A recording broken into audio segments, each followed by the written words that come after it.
child, love and care. Child labor is just not fair. Hello viewers and welcome to another educative edition of Teens Care Talk Show, brought to you by Teens Care Movement. We advocate, mobilize and sensitize teenagers. I am Adjotes Bangla and I'll be your presenter for today. With me in the studio, I have my fellow colleagues who are going to help me discuss about a very important issue known as child labor. Please introduce yourself to the viewers. Hello viewers, my name is Abraham Nailenda Kabu. Hello viewers, my name is Elawai Kabu. Hello viewers, my name is Usman Famule. Hello viewers out there, my name is Patrick Samura. Welcome guys to the show. So as you know, we're discussing about child labor. I need you, Ellen, to tell the viewers and us, what do you understand about child labor? Well, first of all, I want my viewers to know who is a child. A child is anyone under the age 18. And a child labor is any work a children should not perform because they are too young, or if older enough, it is dangerous or harmful for them. Whether or not the work is performed by the children is defined to as child labor.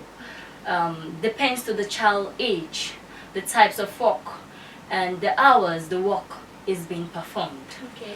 A child labor is also defined as exploitation of children. We had to go through a lot of harmful things, like deprive them from regular schooling and all, and it is socially, morally harmful. Yeah. Okay. So Patrick, what can you add to what Ellen has said? What do you understand about child labor? Well, just as she rightly mentioned, a child is someone below the 18 years old, and that's basically what we call a child. And come to think of it, when we talk about child labor, what we simply mean here is that the exploitative method through any kind of work that you employ onto a child that makes that child to do that work. I think that's basically what child labor is, because it deprives the child of his childhood, and at the same time it also affects the education of that particular child, making it leading to social, physical and also mental effect to that particular child. Okay. Well, we can also say child labor is synonymous to that of child slavery, because you put in a lot of work on a child, it's like he or she is a form of slavery. So that's basically what child labor is. Okay, thank you very much. Usman, what can you tell the viewers about what you understand about the causes of child labor? Because child labor doesn't just occur like that. There has to be reasons of why it does occur. What are the causes of child labor? Sure, there are many causes for child labor. First, I would say poverty. Poverty will be the main cause for child labor, because there are some households out there that the parents are not financially strong, so they kind of think of sending their children out there to go and find money so that they can come and take care of the household. And also, in the process of that, the children get themselves involved into child labor. So I think poverty is one of the things that causes child labor. And then also think of culture. Some culture have already rationalized and believe and encourage child labor, because they think that if the child involved in any work, they think of it to be a skill that the child will get to learn.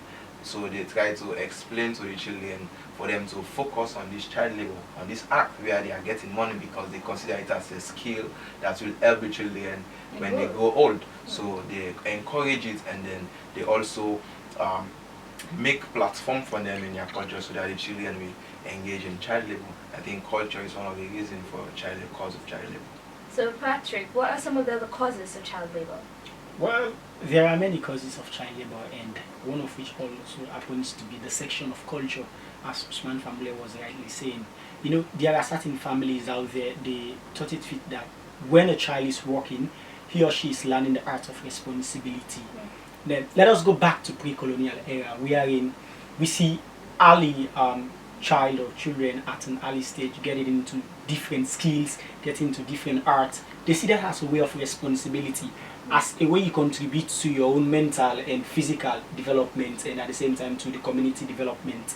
And some even go on to say that when your father dies, you get on to inherit his work. It's not only about being inheriting titles or the likes. There are certain times you also have to inherit the work of your father. Yeah. If your father is a farmer, and your father dies, automatically, you being a child or not, that doesn't matter to them. You get to inherit the work of a farmer because you've got to produce food for maybe the villagers out there. You've got to produce food for your mother, your family, your siblings, and the like. So mostly it happens because of culture. Culture, yeah. Okay. So viewers, of course, when it happens, there has to be effect on these children because they have to go through a lot of things. And Abraham, what can you tell us about the effects that it has on them? What can child labor do to kids? Well, I would say to every cause there is an effect, and there are a lot of effects, consequences, or aftermath of child labor.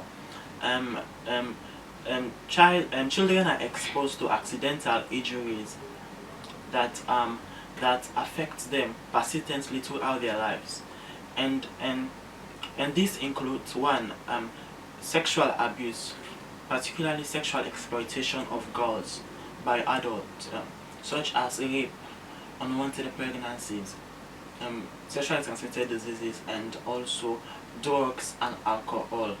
You know, in terms of rape, when some kids will have been raped when they were young, when they grow old, they will begin to think of that. It will traumatize them, and so it will affect them greatly in the future. And unwanted pregnancies, most of these perpetrators of this act get away with it, they run away. So the child or the children will have to give birth to a son or daughter without knowing the father. And also another thing I mentioned is diseases like HIV, which affects them greatly and disrupts their immune system. Also alcoholism. Some kids, when they are depressed, you can see the youth and the teens nowadays, when they are depressed, they go and take alcohol and drink alcohol, and they become drunk. And also drugs. Drugs is also another major effect of child labor. For Sierra Leone to be precise, but young people are taking drugs like Kush, Tramadol, and Pampas. So you're saying if they're exhausted after they've walked, they'll resort to taking drugs so that they'll feel healthier? No, I'm saying that they take drugs so that they'll forget about the pain, so that they'll forget about the past. And most of them, when they were young, their parents did not have much money to send them to schools. That is why they are like this, most of them. And most of them are the thieves now in town. And also another major effect of child labor is physical neglect, like lack of adequate food, shelter, clothing, and so on and so forth. And also the inability to acquire higher qualifications and higher skills. You know, when they will have gone through child labor, they will not have any higher skills or qualification, educational qualification to acquire themselves a job, and so unemployment will be a major problem to them. And also family neglect, such as depriving them from love and family affection, resulting in loneliness and hopelessness. Okay, thank you very much, Abraham. Well, viewers, of course you've learned about the definition, the causes and the effect. We're going to discuss more about the roles of the parents, the community, and the government as a whole. So I want to go to you now, Ellen. What can you tell us about the roles of parents? Because they have much more greater role to play in kids' lives. Because if we're supposed to be safe, they're the ones to protect us. So what are the roles of the parents? Well, for the parents, they should know that the child should not go out there and to earn money for their income to sustain the family. They should know their own responsibility as a parent. And there is a difference between a right and a responsibility. You should not deprive the children for the right of having a good quality education. And as well as the child, they should know their own responsibility to do small or some of the house chores at home, so that there is no free lunch. So they can help around. Yeah, there is no free lunch. Life is all about reciprocal. I'm sure you help around at home too, right? Yeah, I do. And there is a minimum age for, isn't just one minimum age in general for a child should do light work. Okay. Yeah. And I think this light work, a lot of children perform it in worldwide. Even the Amish children, such as the indigenous children in America, they perform it. So thank you so very much. What can you tell me, Patrick, about the roles of the community? Well, just as Ellen rightly said, there are so many roles parents, the community, the government, and the rest have to play. the community has a lot to do, because most of the times, most of the activities going around in regard to child labor is mostly carried out within the community. And one of which, or one of the roles that the community needs to play, is that schools. I think the construction of schools should be one of great essence in relation with the government, because the community has to work with the government to ensure that you don't only have a school. Because you can see in Sierra Leone today, we have so many schools in our community, but the quality is lacking there. The quality is lacking. I think that is where the community needs to come in collaboration with the government, try and see how best they can have standard and quality schools with qualified and trained teachers. Because in Sierra Leone, even though that notion is not that paramount again, but earlier before this time, people had the notion that girls need not go to school. The kitchen is their workplace. And so you have to do your domestic work and the likes. So, but the community has a role to play, thereby making or ensuring that these schools are being constructed and we have trained and qualified teachers. The quality is in the education. And at the same time, the distance from the vicinity of the neighborhoods to the school should not that be too far. Yeah, because when it's too far, that is where we have so many activities being played by children. You know, there are certain times you might think that this child is going to school. He or she might not be going to school. You know, we most of the times blame the parents when it comes to child labor, but not all the time. The community and the parent and the child, him or herself, also plays a very, very big role. Because as a child, your parents might have already spoken to you. You need to go to school. Your future is this. Your future is that. Have spoken to you well. But when you go out there, the friends you meet and the way your own behavior is or your mentality, it changes everything. The community, the people you meet changes everything. So I think the community should be one of a highly moral and ethical setting for you to see child labor as, at least to minimize it, because we just can't stop child labor instantly. But we need to minimize it within the community. I think that is very good. So the community has a very big role to play, just as the government has a very big role to play, because they're the father of the country. So Usman, what is the role of the government in trying to prevent child labor? Okay, like my colleague just said, the government has a very big role to play, and not only very big role, they have many roles to play. For example, for them to stop child labor, I think they need to review the child labor policy, the Child Labor Act. If they did not have it in the particular constitution, I think they need to include it in the constitution so that they can tell people who are engaged in this act, so that if they continue to do this act, they will be punished at the end of the day. But if they have it, I think they need to review the law. Because when you review the law, people will get to know that the law has been reviewed, and they also need to awareness raising. They need to engage communities, like my colleague said. The government and the community need to work hand in glove, so that people will know the consequences involved into child labor. So they need to sensitize people and also try to make basic amenities available for those children, because children do involve in child labor because of lack of amenities. Like my brother said, their lack of education structures in their community, because if these things are lacking, they choose to go through these things and find money. I think they find no reason for them to get formal education and engage in anything that will earn them.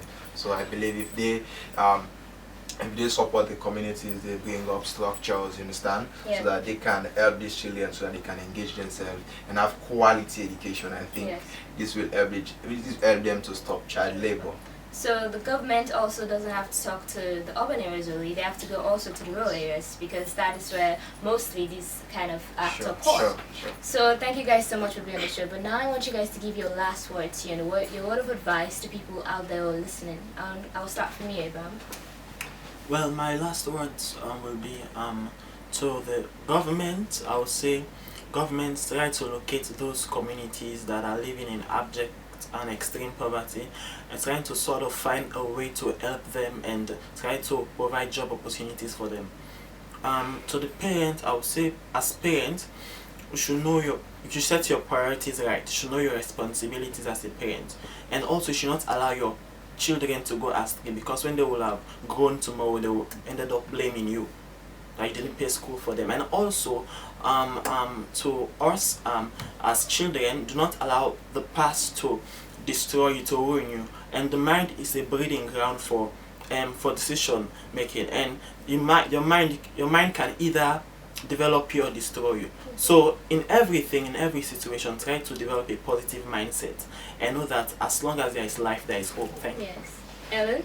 Well, as for me, my advice is for the government to put more effective measure for. I think there is a body against child labor, the ILO, the International Labour Organization. So there must be an effective operation in our country. Yes. So the government have to put that in place. And so the parent, you should know that your child's supposed to be in school at an early age to protect their potential as an adult one day. And when they grow up and you become older or old, you expect that child to take care of you. Yes. So you have to send your child to school so that they can protect your future, and they are the future leaders of tomorrow. Yes, thank you very much. So I will send my advice to the children. And as a child, you need to behave like a child. If you engage yourself in labor, I think that is an illegal responsibility and accountability you have put on yourself. For the parents, they need to know the danger involved in sending your children to get money for you in the aspects of labor, because they will be exploited. They will get in contact with things that they don't want to get in contact with. And also for the government, if you want to stop child labor, I believe you need to put certain things in place, right? To arrange the macroeconomics of the country. I think that will stop and help the reduce of child labor. Thank you very much. Patrick? Well, my advice goes to the parent and that of the child, because they are the primary people involved in child labor, even though there is the secondary people involved, maybe company owners, business owners. But if there are no companies within that area or that domestic work act being done by the child, him or herself, towards child labor. Now, I think for you to find a solution, it's just like saying, for me to pass my exam, I need to study my notes. So for the parents and the children or what out there to be able to prevent child labor, they also must be able to know the causes and that of the effects of child labor. With that, they will be able to minimize child labor within their community and the country at large. And at the same time, as a child, you've got to know that your future is in your hands. As a parent, you've also got to know that the future of your child is also your future, because if your child ends up as a hooligan in the street, your family name is at stake. If your child ends up as a potential in society, your family name will be praised. So I think you need to put your child or ward in a situation wherein you get to talk with him or her and then tell the individual about his or her future. Tell him what he ought to do and what he ought not to do. By that, the child will be able to make a decision for him or herself, because there are most of the times it doesn't necessarily mean that the parents are the ones putting these children into child labor, or company owners and businessmen are the ones only putting them into child labor. The children themselves get themselves into child labor by going out there looking for things as a way for them to have money. They would like to buy small things and the like. We know poverty is a cause, but at the same time, you must be content with what you have. Definitely. As a parent, advise your ward, and as a child, your mentality should be one of a stable mind. Try and see how best you can project and work towards your future, not damage your future. Thank you very much. Thank you guys so very much for being on the program today. Well, viewers, this is how we come to the end of today's program. And I hope you have been informed very much about child labor, because it's very important that you need to know about it in order to stop it. Remember to show your child love and care, and remember that child labor is just not fair. Join us again next time as we'll be discussing about a very important issue that is affecting teenagers all over the country. I have been your presenter, Adriates Bangla, and have a pleasant day. Bye bye.